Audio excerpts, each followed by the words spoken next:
Namaku Ardi Pratama, anggota tim SA Pos Ranupain, Gunung Semeru.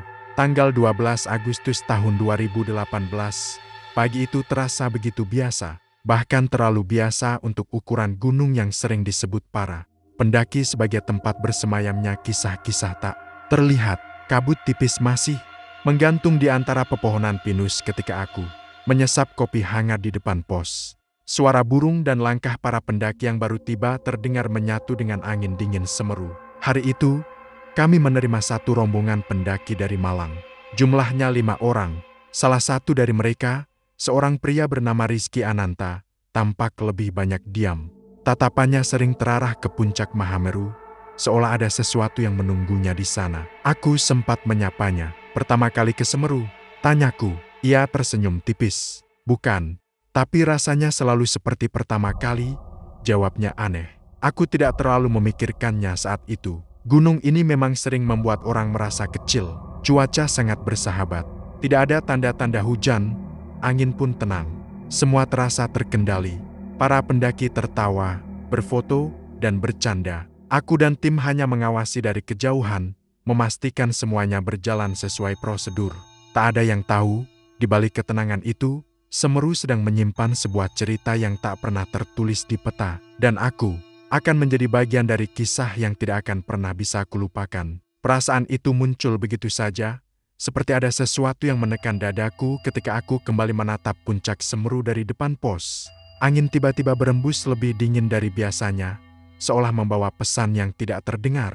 Siang itu, sekitar jam 13:40 WIB, rombongan Rizky mulai bersiap untuk naik. Mereka tertawa, saling mengingatkan perbekalan, dan berfoto di papan penanda jalur pendakian. Semuanya terlihat wajar, tapi entah kenapa mataku terus tertuju pada Rizky. Ia berdiri sedikit menjauh dari kelompoknya. Bibirnya bergerak pelan, seperti sedang berbicara dengan seseorang. Padahal di sekelilingnya tak ada siapapun. Aku mendekatinya. "Kamu baik-baik saja?" tanyaku. Ia terkejut, lalu tersenyum cepat. "Iya, Mas, cuma lagi pamit." "Pamit ke siapa?" tanyaku setengah bercanda. Wajahnya seketika berubah pucat. "Ke gunung ini," jawabnya lirih. Aku terkekeh kecil, mencoba menganggapnya lelucon pendaki. Tapi matanya tidak tertawa. Tatapannya serius, bahkan terlihat takut. Beberapa menit kemudian, rombongan itu mulai melangkah masuk ke jalur hutan. Satu persatu mereka menghilang di balik pepohonan. Yang terakhir kulihat adalah Rizky, menoleh sebentar ke arah pos. Tatapan itu bukan seperti orang yang akan pergi mendaki, melainkan seperti seseorang yang merasa mungkin tak akan kembali. Saat itulah, tanpa alasan jelas, jantungku berdebar lebih kencang. Semeru telah menerima mereka, dan gunung ini tidak pernah menerima siapapun tanpa alasan. Kalimat itu terus terngiang di kepalaku saat sore mulai merayap turun di pos Ranupain. Matahari perlahan tenggelam di balik punggung Semeru, meninggalkan langit jingga yang terasa terlalu sunyi. Biasanya jam-jam seperti ini dipenuhi suara para pendaki yang baru turun. Tapi hari itu terasa berbeda. Sekitar jam 17:10 WIB, radio komunikasi di pos mengeluarkan suara berderak. "Pos Ranupain, ini pos Kalimati." Aku segera menjawab. "Siap, ada apa?" Suara petugas di seberang terdengar ragu. "Ada laporan kecil. Rombongan pendaki bernama Rizky Ananta tadi melintas. Tapi jumlahnya tidak sesuai." Dadaku mengencang. Tidak sesuai bagaimana? Seharusnya 5 orang. Yang tiba di Kalimati hanya 4. Ruangan pos mendadak terasa lebih sempit. "Apakah ada yang tertinggal?" tanyaku. Katanya mereka tidak sadar kehilangan 1 orang. Baru setelah sampai dan beristirahat, mereka menyadari Rizky tidak ada. Nama itu membuat tengkukku merinding. Aku langsung berdiri. "Kami akan segera koordinasi." Setelah radio dimatikan, aku menatap papan jalur pendakian. Jalur menuju Kalimati dikenal aman, tapi di beberapa titik, kabut bisa datang tiba-tiba dan membuat arah menjadi membingungkan. Namun ada satu hal yang menggangguku lebih dari semuanya. Rizky bukan tipe pendaki ceroboh, dan ingatan tentang tatapannya sebelum masuk hutan kembali terbayang jelas di kepalaku. Seolah-olah ia sudah tahu bahwa langkahnya ke Semeru hari itu adalah langkah menuju sesuatu yang tak ingin ia ceritakan. Perasaan itu semakin kuat ketika kami menerima laporan resmi dari pos Kalimati bahwa Rizky Ananta benar-benar tidak ada di antara rombongannya. 4 pendaki lain mengaku terakhir kali melihatnya di sebuah tanjakan kecil sekitar 1 jam sebelum mereka tiba di pos. Saat itu, kabut turun dengan cepat. Kabut di Semeru bukan sekadar uap air. Ia datang seperti tirai yang menutup dunia, membuat jarak 10 langkah terasa seperti 100. Banyak pendaki berpengalaman pun pernah kehilangan arah di dalamnya. Aku segera memimpin rapat kecil di pos Ranupain. Tanggal 12 Agustus tahun 2018. Itu mulai berubah dari hari biasa menjadi awal dari sebuah pencarian yang akan menghantui hidupku. Target kita 1 orang, nama Rizky Ananta, usia 24 tahun, kataku sambil menunjuk peta jalur. Kita mulai penyisiran dari titik terakhir ia terlihat. Tim kami berangkat menjelang maghrib. Lampu kepala mulai dinyalakan. Suara serangga malam menggantikan kicau burung. Semeru seperti berubah wajah ketika gelap datang. Di tengah jalur, kami menemukan sesuatu yang membuat langkah kami terhenti. Sebuah tas kecil milik pendaki tergeletak di samping jalur, sedikit tertutup daun basah. Di dalamnya ada kartu identitas. Nama di sana tertulis jelas, Rizky Ananta. Namun yang membuatku tercekat bukan hanya itu. Tas itu terletak rapi, tidak seperti barang yang jatuh karena tergesa, lebih seperti sengaja diletakkan. Dan di saat itulah aku mulai sadar. Kami mungkin tidak sedang mengejar seseorang yang tersesat. Kami sedang mengikuti jejak seseorang yang seolah-olah sedang dipanggil oleh gunung ini. Perasaan itulah yang menyelimuti langkah kami ketika menyusuri jalur gelap menuju titik terakhir Rizky terlihat. Udara semakin dingin, dan kabut turun seperti selimut tebal yang menelan cahaya lampu kepala kami satu persatu. Aku berjalan paling depan. Setiap suara ranting patah atau desiran angin terdengar terlalu jelas di telingaku. Sekitar jam 19:30 WIB, kami menemukan sesuatu lagi. Jejak sepatu, bukan jejak acak, melainkan jejak yang melangkah keluar dari jalur resmi, menuju area semak yang jarang dilewati pendaki. Seakan-akan seseorang dengan sengaja memilih meninggalkan jalan aman. Rizky, teriakku pelan. Tidak ada jawaban, hanya suara angin yang berputar di antara pepohonan. Salah satu anggota tim, Pak Jaya, menatap jejak itu dengan wajah tegang. Kalau tersesat, biasanya orang kembali ke jalur. Ini malah menjauh. Aku mengangguk, seperti ada yang menuntun. Kami mengikuti jejak itu. Semakin jauh kami masuk, semakin aneh suasananya. Kompas di tanganku berputar tidak stabil, seolah arah utara tiba-tiba kehilangan arti. Lalu, di antara kabut, aku melihat sesuatu yang membuat langkahku terhenti. Sebuah jaket pendaki tergantung di dahan pohon. Bergoyang pelan tertiup angin.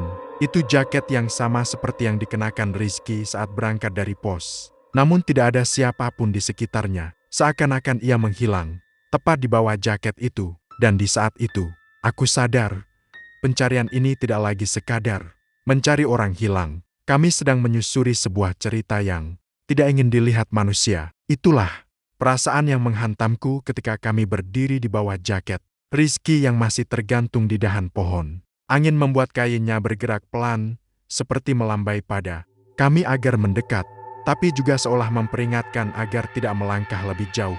Aku meraih jaket itu, dingin, lembab, masih menyimpan kehangatan seseorang yang belum lama pergi. Dia ada di sini, bisikku. Entah di mana, tapi dia dekat. Kami melanjutkan penyisiran. Jalur semakin menyempit, semak-semak mulai menutup jalan. Aneh, meski hutan ini sering dilewati pendaki, bagian ini terasa seperti tidak pernah diinjak siapapun. Beberapa menit kemudian, terdengar suara. Bukan langkah, bukan hembusan angin, seperti seseorang memanggil dari kejauhan. Di namaku. Aku membeku. Pak Jaya menoleh. Kamu dengar itu? Aku mengangguk pelan. Ya, suara itu tidak datang dari satu arah. Ia terdengar seperti berputar di antara pepohonan, seolah gunung sendiri sedang berbicara. Kami mengikuti suara itu dengan hati-hati. Setiap langkah terasa semakin berat, seperti tanah mencoba menahan kaki kami. Lalu kami melihatnya. Di balik kabut, ada siluet seseorang berdiri membelakangi kami. Posturnya persis seperti Rizky, tinggi, kurus, dengan tas punggung. Rizky, teriakku. Siluet itu tidak menjawab. Ia hanya berdiri diam, lalu perlahan berjalan masuk lebih dalam ke hutan. Tanpa berpikir panjang, aku mengejarnya, dan itulah kesalahan pertamaku. Karena sejak saat itu, jalur pulang seolah lenyap dari Semeru. Aku baru menyadarinya setelah siluet itu menghilang di balik kabut. Ketika aku menoleh ke belakang, jalur yang barusan kami lewati sudah tidak terlihat lagi. Pepohonan berdiri rapat seperti dinding, menutup semua arah. "Pak Jaya," panggilku. Tidak ada jawaban. Suara radio di pinggangku hanya mengeluarkan bunyi statis. Aku mencoba memanggil pos, tapi yang terdengar hanya dengungan kosong. Untuk pertama kalinya sejak menjadi anggota SA, aku benar-benar merasa sendirian di tengah gunung. Aku berjalan perlahan, mencoba tidak panik. Kabut semakin tebal, dan setiap langkah terasa seperti melangkah ke dunia lain. Tanah di bawah kakiku lebih lembab, lebih sunyi, seperti tempat yang jarang disentuh manusia. Di antara kabut, aku melihat sesuatu. Sebuah tanda jalur tua, hampir tertutup lumut. Tanda itu tidak ada di peta resmi. Tulisan di atasnya sudah pudar, tapi aku masih bisa membacanya. Kembali bukan pilihan. Dadaku berdebar keras. Aku sadar, Semeru sedang mengujiku.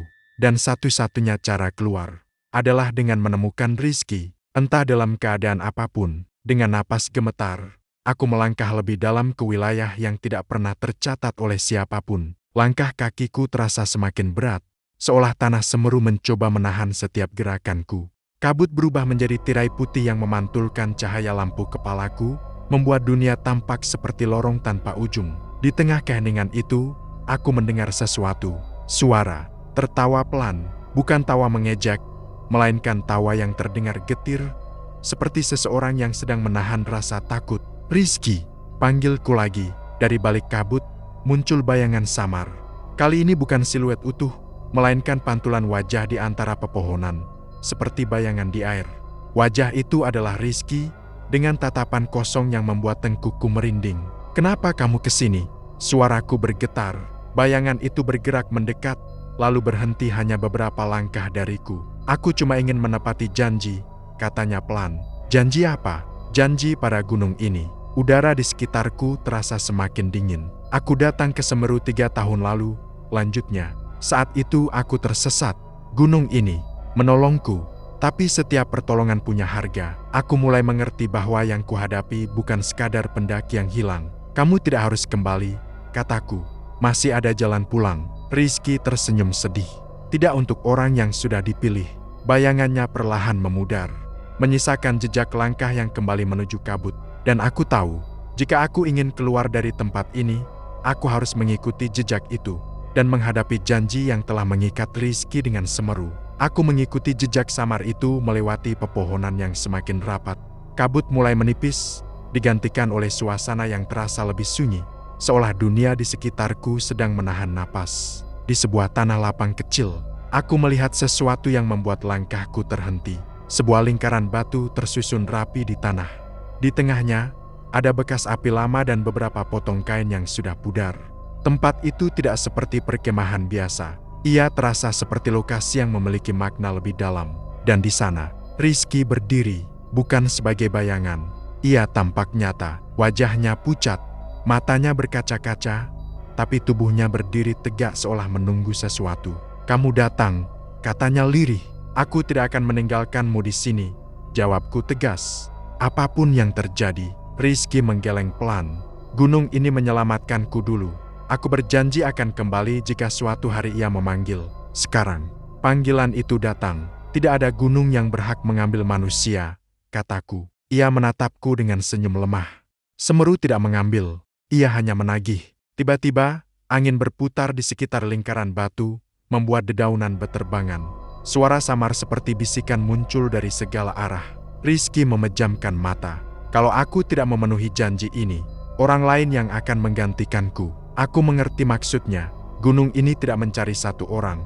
Ia hanya mencari imbalan. Dan tanpa ku sadari, aku sudah berdiri tepat di tepi lingkaran itu.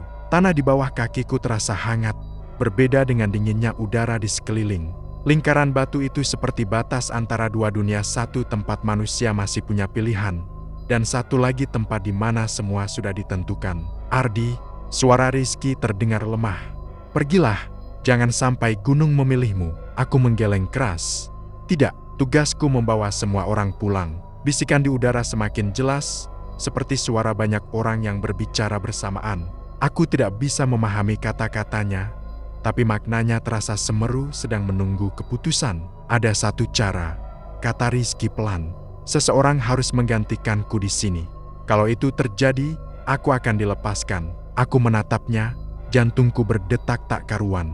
Dan jika tidak, gunung akan mencari sendiri. Di saat itu aku sadar, semua usahaku sejak awal menyusuri kabut, mengikuti jejak, mendengar suara hanya membawaku ke satu titik ini. Sebuah pilihan yang tidak seharusnya ada bagi manusia. Aku atau dia. Dan di balik kabut, seolah-olah Semeru sedang menanti jawabanku. Tanah di bawah kakiku terasa hangat. Berbeda dengan dinginnya udara di sekeliling. Lingkaran batu itu seperti batas antara dua dunia, satu tempat manusia masih punya pilihan, dan satu lagi tempat di mana semua sudah ditentukan. Ardi, suara Rizky terdengar lemah. Pergilah, jangan sampai gunung memilihmu. Aku menggeleng keras. Tidak, tugasku membawa semua orang pulang. Bisikan di udara semakin jelas, seperti suara banyak orang yang berbicara bersamaan.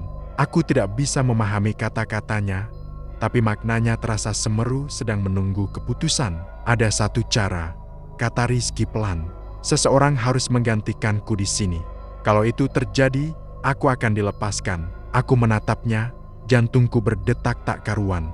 Dan jika tidak, gunung akan mencari sendiri. Di saat itu aku sadar, semua usahaku sejak awal menyusuri kabut, mengikuti jejak, mendengar suara hanya membawaku ke satu titik ini. Sebuah pilihan yang tidak seharusnya ada bagi manusia. Aku atau dia. Dan di balik kabut, seolah-olah Semeru sedang menanti jawabanku. Aku berdiri kaku di tepi lingkaran batu. Sementara angin berputar semakin cepat, membawa bisikan yang kini terdengar seperti ratapan. Setiap helaan napas terasa lebih berat, seolah udara di tempat itu sedang menghilang sedikit demi sedikit. Tidak ada pilihan lain, tanyaku pada Rizky. Ia menunduk. Sudah ku coba melawan, tapi gunung ini lebih tua dari semua kenangan kita. Aku melangkah maju, mencoba menarik tangannya keluar dari lingkaran itu. Namun saat jari kami hampir bersentuhan, ada kekuatan tak terlihat yang membuatku terhenti. Seperti dinding yang tidak bisa ditembus. Rizky menggeleng pelan. Kalau kamu memaksa, kita berdua bisa terjebak. Dadaku sesak. Semua latihan, semua prosedur semuanya terasa tak berguna di hadapan sesuatu yang tidak bisa dijelaskan oleh peta atau logika. Di balik kabut, terdengar suara langkah lain. Aku berteriak memanggil timku, tapi jawabannya hanya gema kosong. Aku benar-benar sendirian, dan semakin lama aku di sana, semakin aku merasa gunung ini tidak hanya menginginkan satu nyawa, ia ingin memastikan aku merasakan keputusasaan yang sama seperti Rizky. Harapan mulai runtuh, dan yang tersisa hanyalah waktu yang terus menipis. Aku bisa merasakannya dari cara kabut semakin rapat, dari suara angin yang kini terdengar seperti napas panjang Semeru sendiri. Lingkaran batu itu bersinar samar, seolah menandai batas terakhir yang tidak boleh kulanggar. Ardi, Rizky menatapku dengan mata berkaca-kaca. Kalau kamu tetap di sini lebih lama, gunung akan menganggapmu bagian dari perjanjian. Aku menoleh ke segala arah, mencari jalan keluar. Tapi dimanapun aku melihat, hanya ada pepohonan yang berdiri seperti tembok, menutup semua kemungkinan untuk kembali. Ini tidak adil, bisikku. Rizky tersenyum pahit. Gunung tidak pernah mengenal adil. Aku mencoba radio sekali lagi. Pos Ranupain, ini Ardi. Jika ada yang mendengar, hanya suara statis. Di saat itu aku sadar, semua usaha yang kulakukan menyusuri jalur, memanggil bantuan, bahkan menemukan Rizky belum membawa kami selangkah pun lebih dekat pada keselamatan. Semua jalan tertutup, dan satu-satunya yang masih terbuka adalah jalan yang tidak ingin kulewati. Kabut di sekeliling kami berputar lebih cepat, membentuk pola seperti pusaran. Dari tengah lingkaran batu, terdengar suara yang bukan milik Rizky, bukan pula milikku. Suara itu berat, dalam, dan terasa berasal dari seluruh gunung. Perjanjian harus dipenuhi. Rizky gemetar. Itu dia, bisiknya. Suara Semeru. Aku menahan napas. Apa yang sebenarnya kalian minta? Udara bergetar sebelum suara itu kembali terdengar. Gantikan. Satu untuk satu. Rizky menatapku dengan mata penuh rasa bersalah. Kalau aku keluar, kamu yang akan terikat. Aku merasa lututku melemah. Tidak ada cara lain? Tidak. Jawab suara itu singkat. Di saat itu, aku menyadari betapa kejamnya tawaran itu. Jika aku menolak, Rizky akan tetap terperangkap. Jika aku menerima, tugasku sebagai penyelamat justru menghilang. Gunung ini tidak ingin aku memilih dengan logika. Ia ingin aku memilih dengan hati yang terluka. Dan sebelum aku sempat berkata apapun, lingkaran batu itu mulai bersinar lebih terang. Seolah keputusan itu tidak bisa ditunda lagi. Cahaya dari lingkaran batu menyinari wajah Rizky dan wajahku, membuat bayangan kami tampak panjang dan rapuh di tanah. Kabut bergetar, seolah seluruh hutan sedang menunggu satu kata dariku. "Jangan lakukan ini, Ardi," ucap Rizky dengan suara bergetar. "Aku yang memulai semua ini. Aku yang seharusnya menanggungnya." Aku menatapnya lama. Di balik ketakutan itu, aku melihat satu hal yang jelas: ia masih ingin hidup. Masih ingin kembali ke dunia yang pernah ia tinggalkan. Sebagai anggota SAR, aku dilatih untuk menolong tanpa berpikir dua kali. Tapi kali ini, menolong berarti kehilangan segalanya. "Aku tidak akan membiarkanmu sendirian di sini," kataku pelan. Rizky menggeleng, air mata mengalir di pipinya. "Kalau kamu masuk ke lingkaran itu, kamu mungkin tidak akan pernah keluar." Aku menoleh ke arah kabut. Di baliknya, ada dunia nyata timku, pos, orang-orang yang menungguku. Tapi dunia itu terasa semakin jauh, seperti kenangan yang mulai memudar. Ini adalah detik terakhir, dan apapun yang akan kupilih, hidup kami tidak akan pernah sama lagi. Dengan napas yang gemetar, aku melangkah masuk ke dalam lingkaran batu itu.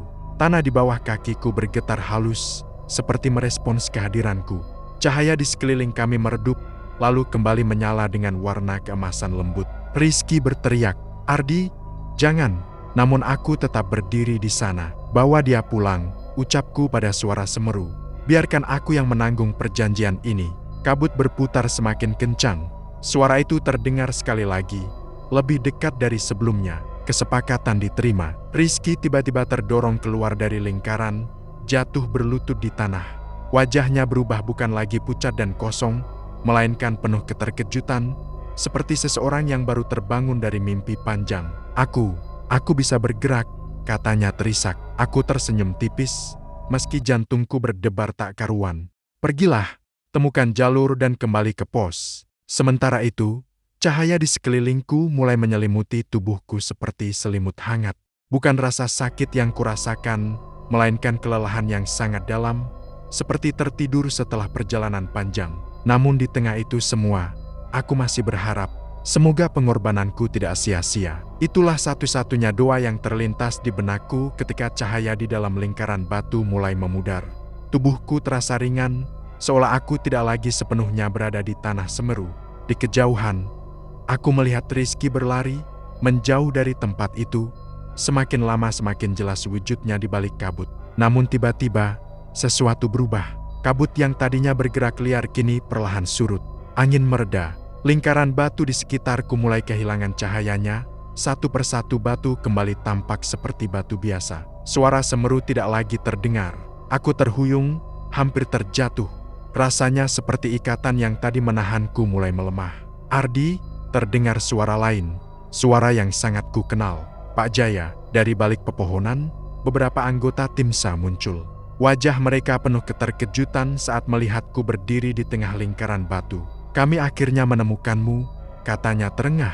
Kabut tiba-tiba membuka jalan. Aku menoleh ke arah tempat Rizky tadi berada. Di sana, hanya ada jalur hutan biasa, seolah semua yang terjadi hanyalah bayangan. Namun aku tahu, sesuatu telah berubah. Dan untuk pertama kalinya sejak masuk ke wilayah ini, aku merasa Semeru melepaskanku. Perasaan itu semakin nyata ketika kakiku kembali menjejak tanah jalur pendakian yang ku kenal. Kabut menipis, dan suara hutan kembali terdengar seperti biasanya angin di daun. Langkah sepatu tim, dan napas kami yang terengah. Kami berjalan cepat mengikuti arah yang ditunjukkan Pak Jaya. Tidak ada lagi tanda lingkaran batu. Tidak ada jejak wilayah aneh. Semua seperti kembali normal. Tapi aku tahu apa yang kualami tidak mungkin sekadar ilusi. Beberapa ratus meter dari sana, kami menemukan seseorang duduk bersandar di sebuah pohon. Rizky, wajahnya lelah, tapi matanya kini penuh kesadaran. Saat melihatku, ia berdiri dengan susah payah. "Ardi," suaranya bergetar. Aku pikir aku tidak akan pernah keluar. Aku menghampirinya dan menepuk bahunya. "Kamu sudah aman sekarang." Tim SAR segera membawanya menuju jalur utama. Di radio, terdengar kabar bahwa pos Ranupain sudah bersiap menerima kami. Langit mulai memucat tanda fajar akan datang. Di balik semua itu, aku menyadari satu hal: meski Semeru telah melepaskan kami, Ia tidak pernah benar-benar pergi dari dalam ingatanku. Beberapa hari setelah kejadian itu, pos Ranupain kembali ramai seperti biasa. Pendaki datang dan pergi, tertawa, berfoto, lalu melangkah menuju jalur yang sama seperti yang pernah dilalui Rizky. Dari luar, semuanya terlihat normal. Namun bagiku, Semeru tidak lagi hanya sekadar gunung. Tanggal 15 Agustus tahun 2018. Laporan resmi menyatakan Rizky Ananta ditemukan selamat setelah tersesat karena kabut tebal. Tidak ada yang menuliskan tentang lingkaran batu, tentang suara gunung, atau tentang wilayah yang tidak ada di peta. Itu semua menjadi rahasia. Rizky sendiri memilih diam. Ia hanya berkata pada semua orang bahwa ia merasa seperti telah dipulangkan.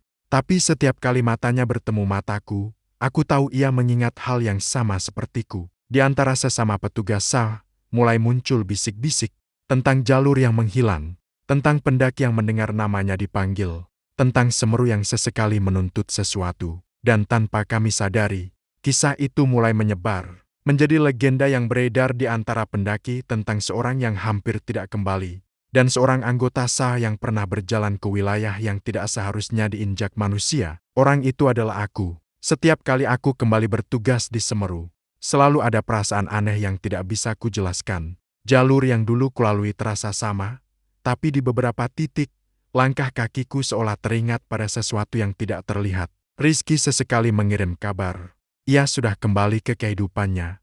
Namun katanya, dalam mimpinya, ia masih sering melihat kabut dan lingkaran batu itu. Aku juga mengalaminya. Seperti ada bagian dari diriku yang tertinggal di sana, meski tubuhku sudah kembali. Beberapa pendaki melapor mendengar suara dipanggil namanya saat kabut turun. Ada juga yang merasa melihat sosok berdiri di balik pepohonan lalu menghilang. Tidak ada yang terluka, tidak ada yang benar-benar hilang. Tapi ketakutan itu nyata. Semeru tidak lagi menuntut imbalan. Namun ia meninggalkan jejak di ingatan kami. Dan mungkin, itulah cara gunung ini mengingat orang-orang yang pernah masuk terlalu jauh.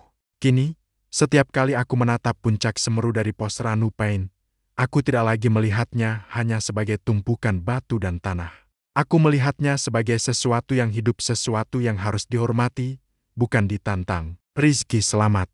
Aku pun kembali. Itulah akhir yang paling baik yang bisa kami harapkan. Namun kisah ini mengajarkanku satu hal yang tidak pernah diajarkan di buku panduan pendakian. Di alam, ada batas yang tidak boleh dilewati oleh kesombongan manusia. Gunung bisa memberi keindahan, ketenangan, dan keselamatan. Tapi ia juga menyimpan rahasia yang hanya akan terlihat bagi mereka yang terlalu jauh melangkah tanpa mendengarkan. Dan selama Semeru masih berdiri, kisah tentang pendaki yang hampir tidak kembali akan selalu berbisik di antara kabutnya. Tamat.